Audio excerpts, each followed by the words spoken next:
Olá, meus amados irmãos, a paz do Mestre Jesus esteja com todos vocês. Que Deus abençoe quem me ouve nesse dia 9 de dezembro, quase findando um ano. E eu quero dizer para você, meu irmão, não desanime, independente do momento em que você veja essa mensagem. Deus pode fazer tudo novo a qualquer momento. E esse é o desejo do meu coração para você. Vamos embora lá? Vamos para mais uma breve conversa? O texto de hoje é um texto do livro do profeta Daniel. Quero ler com vocês 2 versículos para aquilo que o Senhor quer falar conosco. Daniel, capítulo 7, versículo 13 e 14, diz assim: Depois em minha visão naquela noite vi algo semelhante a um filho de homem, vindo com as nuvens do céu. Ele se aproximou do ancião e foi conduzido à sua presença. Recebeu autoridade, a honra e soberania para que os povos de todas as nações e línguas lhe obedecessem.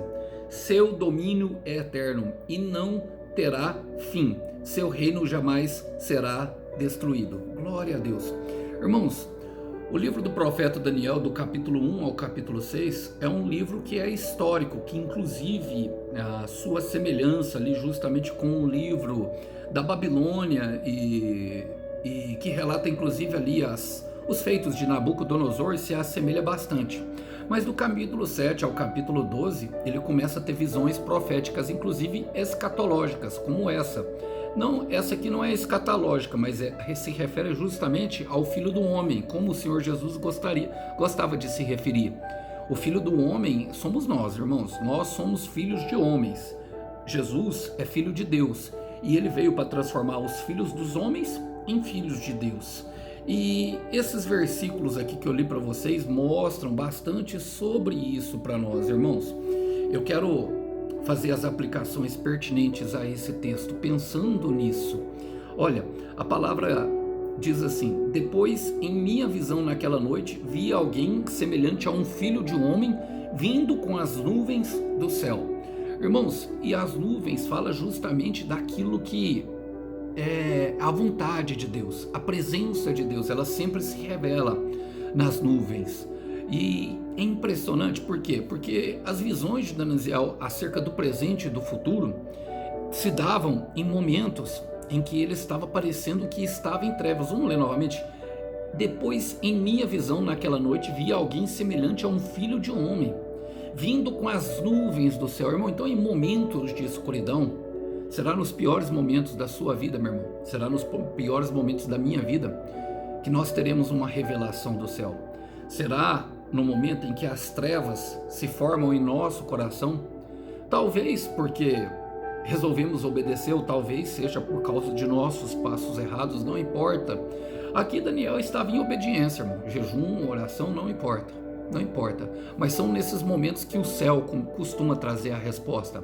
É nesse momento que o céu costuma se abrir diante de nós. É no momento em que a escuridão toma conta do nosso coração e que nós não enxergamos o próximo passo. Deus está ali, presente, pronto para nos socorrer. Olha, eu gosto de Salmos, capítulo 5, versículo 15, que mostra justamente aquilo que nós devemos fazer. Salmos 15, versículo 15 diz: E clame a mim no dia da sua angústia. Que dia que nós vamos clamar, irmão? É no dia que estiver escuro, é no dia que estiver angustiante, é no dia que estiver doendo demais e nós não conseguirmos levantarmos da cama, é no dia em que nós estivermos vivenciando um momento em que parece que o inferno está prevalecendo a nossa vida. Clame a mim no dia da angústia, ele fala, e eu o livrarei, e você me honrará.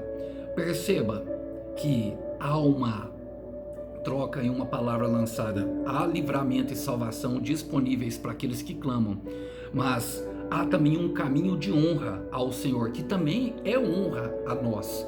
É muito honroso servir ao Senhor, mas perceba que o Senhor já está dando essa palavra com um direcionamento focado naquilo que deve ser feito logo depois do livramento. Jamais se esqueça disso, meu irmão, quando o Senhor te livrar.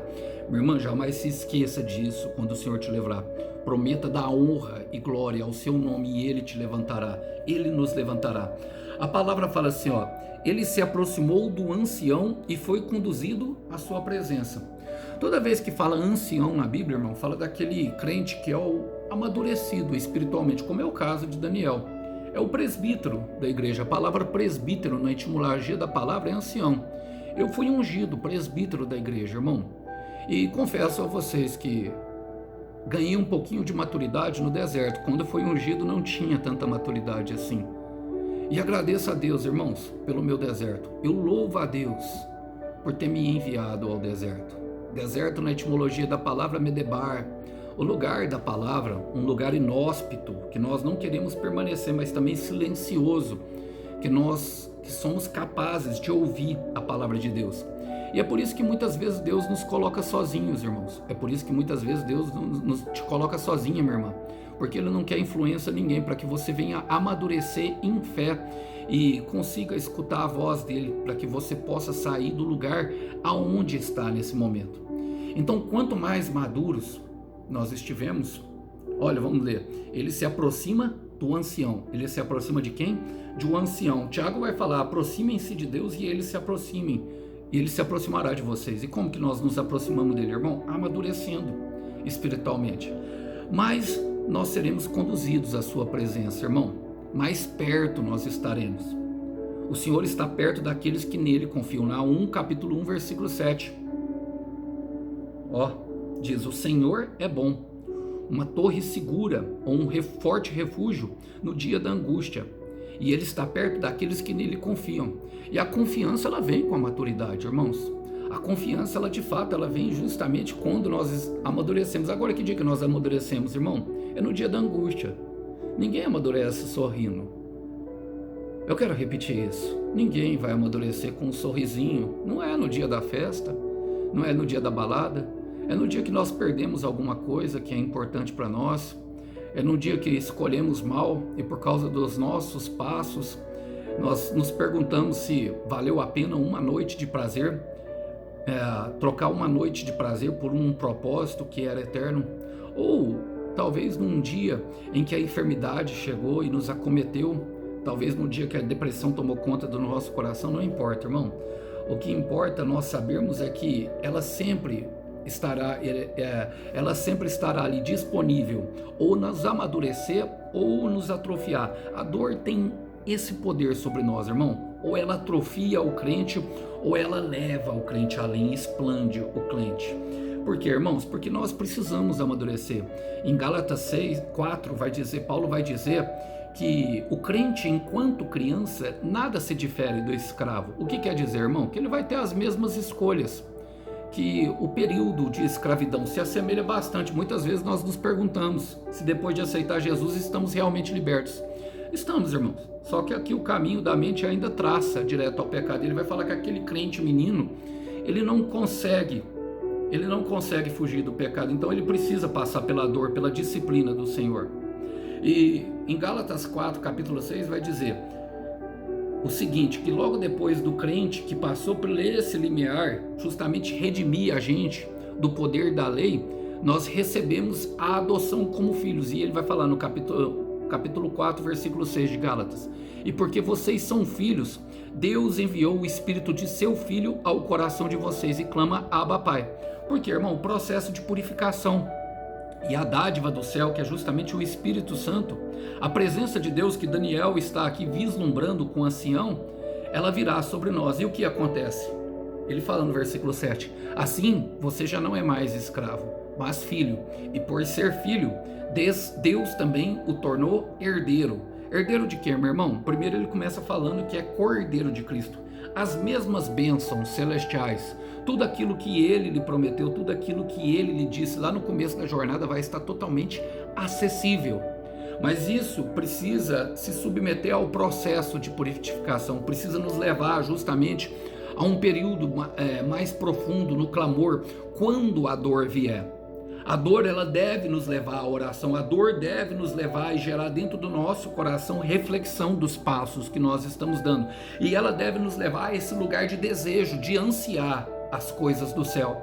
Vocês percebem que Daniel começou falando que a visão dele foi à noite, num período que remete justamente a um período de trevas, e que ele viu o Senhor vindo em sua direção, numa nuvem, na presença gloriosa. E o que ele viu, irmão? Ele se aproximou do ancião, ou seja, a pessoa madura. Ele não se aproximou de qualquer um, ele se aproximou daquele que é maduro.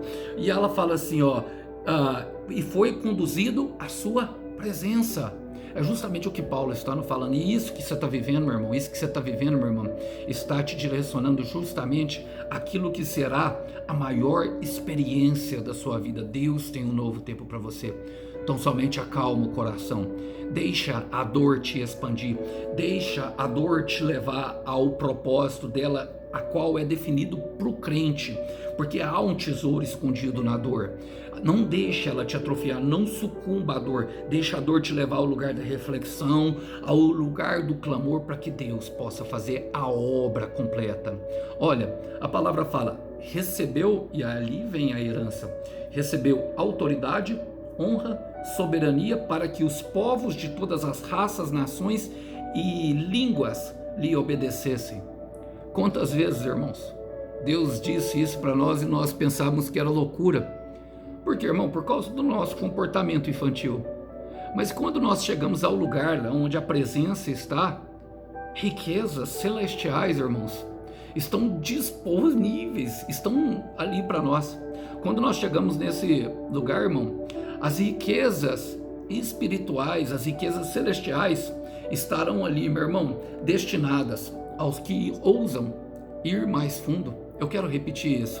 As riquezas celestiais, ou seja, as riquezas do céu, estarão destinadas àqueles que ousam ir mais fundo, àqueles que não se curvam à dor, àqueles que não se dobram ao processo e dão meia volta, estagnando-se e voltando ao mesmo ciclo de pecado. Pelo contrário, decidem deliberadamente romper com um ciclo repetitivo do passado, porque sabe que isso agrada a Deus. Então riquezas celestiais estarão destinadas, honra, autoridade, e pessoas, irmãos, estarão ali, dispostas a mesmo a servir. Você percebe isso? Honra e soberania para que os povos, as raças, as nações e a língua lhe obedecessem. Logicamente isso, irmão, é do Senhor Jesus. Ele é a maior autoridade, mas ele concede tudo isso. Lembra que Paulo falou que nós seremos cordeiros com Cristo? E ele repete isso aos filipenses. Olha o que diz em Filipenses, capítulo 4, versículo 19. Logo depois dele receber uma ajuda, irmão, dos filipenses, ele fala em Filipenses 4, 19, o meu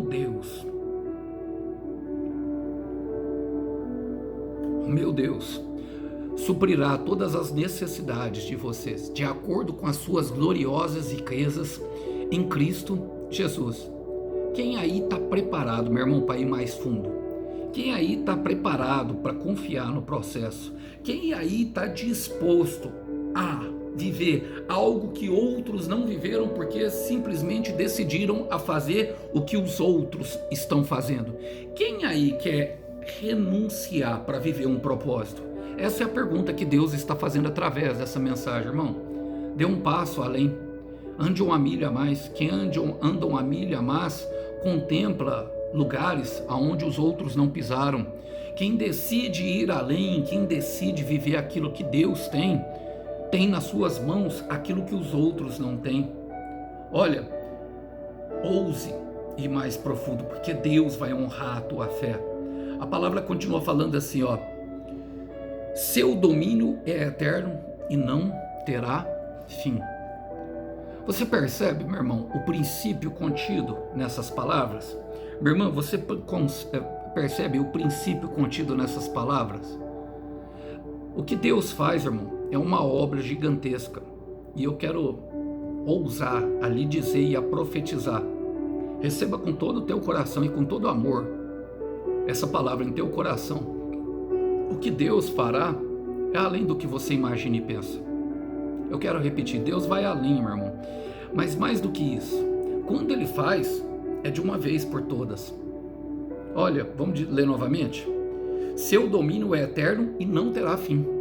É um reinado de bondade e fidelidade. A bondade e a fidelidade dele te seguirão todos os dias da sua vida, a começar dessa vida, a ir para a vida eterna. Sim, irmão, porque quem está em Cristo já é nova criatura e já vive eternamente, embora ainda viva neste corpo mortal. E precisamos aprender sobre isso para que essa esperança se torne viva dentro do nosso coração. Muitos crentes sucumbem, irmão, por não crer nisso, por não deixar a chama da esperança viver.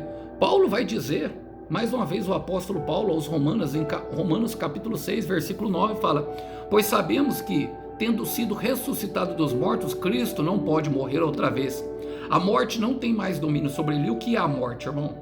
A morte é o resultado da nossa natureza pecaminosa, do nosso pecado. A morte entrou no mundo quando Adão pecou.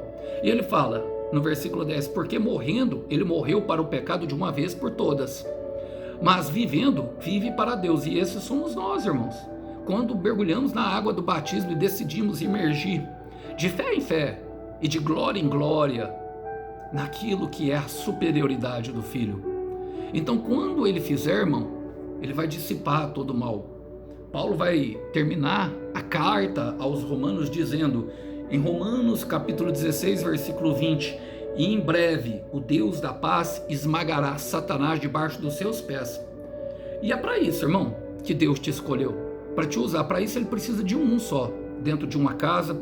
Para isso ele precisa de uma pessoa disposta a servi-lo dentro da empresa.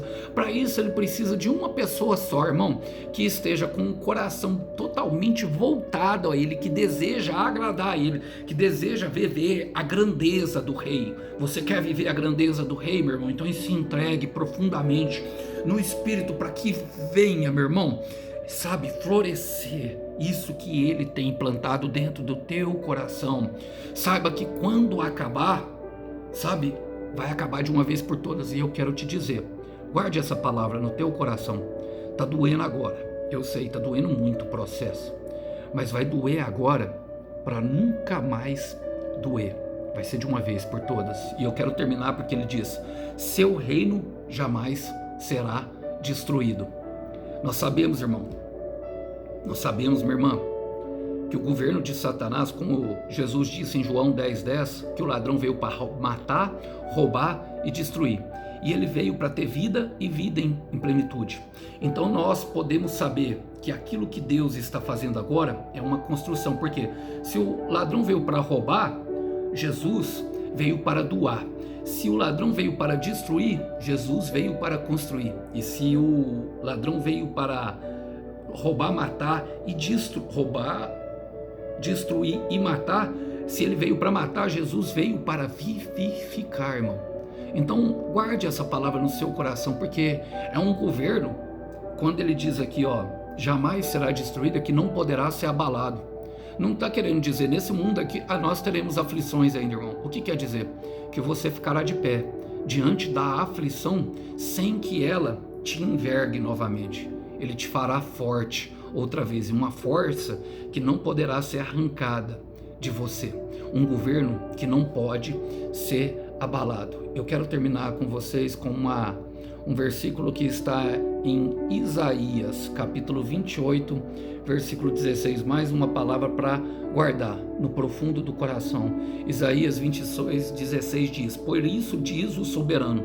Quem é um soberano, irmão? Aquele que tem autoridade sobre tudo e sobre todos. O Senhor, eis que ponho em Sião uma pedra já experimentada, uma preciosa pedra angular, para alicerces seguros. Aquele que confia jamais será abalado. Construa a tua vida sobre a rocha eterna. Não terá vergonha, não terá abalo e não terá nada que te tire do propósito de Deus, se assim você decidir, meu irmão. E saiba que depois de tudo isso, o Cordeiro Santo tem um prêmio para o teu sacrifício. Gostaria de deixar essa mensagem com os irmãos. A paz do Mestre esteja com todos. Até uma próxima. Tchau, tchau.